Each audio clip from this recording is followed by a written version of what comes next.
పరిస్థితులు మనకు అనుకూలంగా లేనప్పుడు కన్విన్స్ చేయడానికి ఎన్నైనా చెప్తాం. కొత్త సంవత్సరం వస్తే ప్రతి ఒక్కడు ఏదో ఒకటి పీకుతాననేవాడే. సంవత్సరాలు మారుతున్నాయి, మాట మాత్రం మారడం లేదు. Same to same.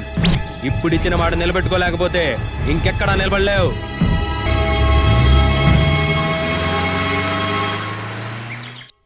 యువజన నాయకులందరికీ కాన్ఫరెన్స్ కలుపు. ఓకే బాబు.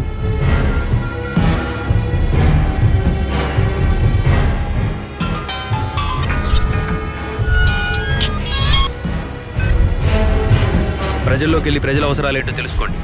అప్పుడు వాళ్ళకి ఏమవసరమో ప్రతి నాయకుడికి తెలియజేద్దాం. త్రాగునీరు, రేషన్, విద్య, వైద్య, విద్యుత్, రైతు భరోసా, వృద్ధాప్య పెన్షన్, రుణమాఫీ, ప్రజలకిచ్చిన ప్రతి హామీ అమలవ్వాలి. ఎమ్మెల్యేలందరిపై ఒత్తిడి తీసుకురండి.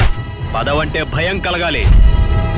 పవర్ అనేది కూర్చునే ప్లేస్లో ఉండదు, పని చేయించే దమ్మున్నోడుకుంటుంది. అది మనకుందే.